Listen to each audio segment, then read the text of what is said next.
গতকাল আমাদের রাজ্য পার্টি তার সম্পাদক প্রতিকূরের ইস্যুতে প্রতিকূরের বিষয়ে ব্যক্তি প্রতিকূর কমরেড প্রতিকূর সবকে নিয়েই আমাদের পার্টি বলেছেন লড়াইটা তো দুর্নীতির বিরুদ্ধে, গুন্ডারাজের বিরুদ্ধে, দাঙ্গাবাজের বিরুদ্ধে, পশ্চিমবঙ্গকে বাঁচানোর লড়াইয়ে।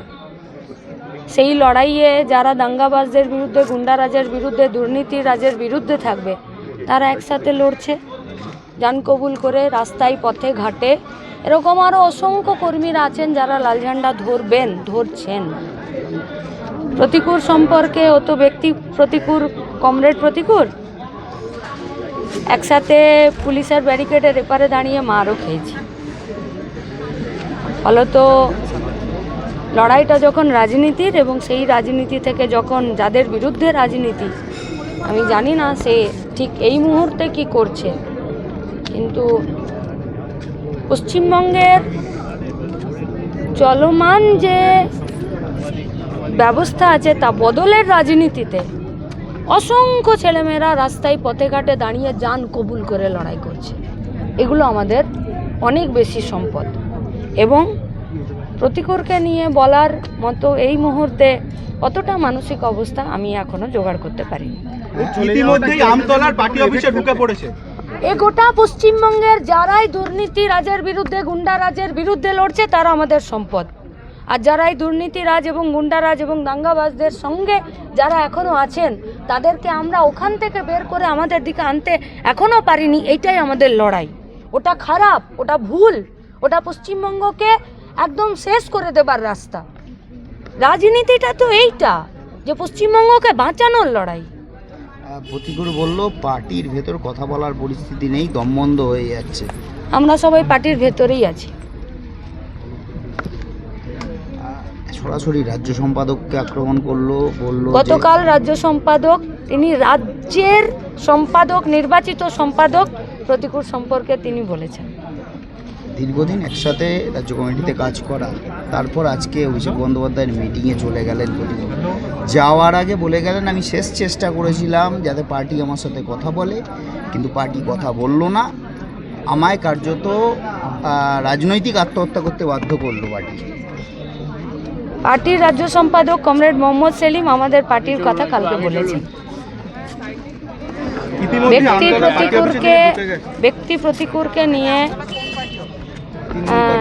এখনো এই মুহূর্তে আমরা তো সব একসাথে কাজ করেছি, রাস্তায় দাঁড়িয়ে চাকরির দাবিতে, দুর্নীতির বিরুদ্ধে, নিয়োগের দাবিতে, লুটের বিরুদ্ধে আমরা দাঁড়িয়ে লড়াই করেছি।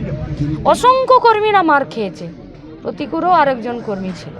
কিন্তু এটা তো ঠিক, এটা তো বাস্তব। সোশ্যাল মিডিয়ায় তার ব্যক্তিগত চিঠি চলে এলো, এই চিঠি যারা লিক করলো বা যে লিক করলো তারও তো বিচার হলো। এখন কে লিক করলো সেটা আপনি কি করে জানবেন? আপনারা কি করে জানবেন কে লিক করেছে?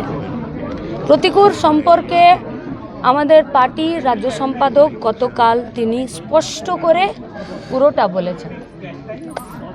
আপনারা সবাই শুনেছেন, গোটা রাজ্যের মানুষ শুনেছেন। লড়াইটা চলবে, লড়াইটা 1 ইঞ্চি কমবে না। এ গোটা পশ্চিমবঙ্গের অলিতে গলিতে, বুথে প্রান্তরে অসংখ্য কর্মীরা জান কবুল লড়াই করছে এই পশ্চিমবঙ্গকে বাঁচানোর জন্য।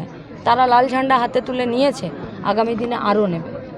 ইতিমধ্যেই আমতলা পার্টি অফিসে চলে গেছেন, কি বলবেন? কি এমন বাধ্যবাধকতা ছিল? সবটাই বললাম।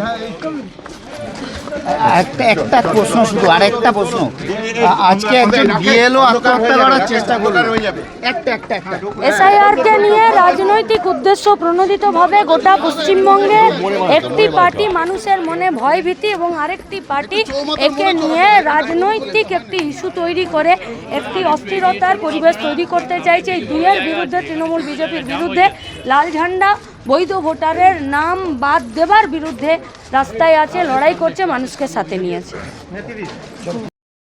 তৃণমূলে যোগদানেই পরে প্রতিকূল বলছে বিজেপিকে পরাস্ত করতে পারে শুধুমাত্র তৃণমূল, কি বলবেন? বিজেপিকে তৃণমূল পরাস্ত করতে পারে না, এটা পশ্চিমবঙ্গের সব মানুষ জানে।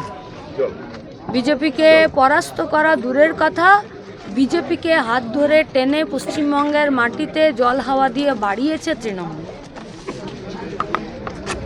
আর এটা কে বলছে সেটা আজকে আর ম্যাটার করে না, এটা পশ্চিমবঙ্গের বাস্তব সত্য। পশ্চিমবঙ্গে যতদিন সিপিআইএম এখানে দায়িত্বে ছিল, মানুষ যখন তাদেরকে দায়িত্ব দিয়েছিল সরকার চালানোর, বিজেপির এখানে দাঁত ফোটানোর জায়গা ছিল না। আর যবে থেকে তৃণমূল এসছে, পশ্চিমবঙ্গে বিজেপি এসেছে। আরো ভালো ভালো খবর দেখতে সাবস্ক্রাইব করুন বাংলা হান্টের ইউটিউব চ্যানেল। বাংলা হান্টের আরো খবর দেখতে নজর রাখুন। বাংলা খবর মানেই বাংলা হান্ট।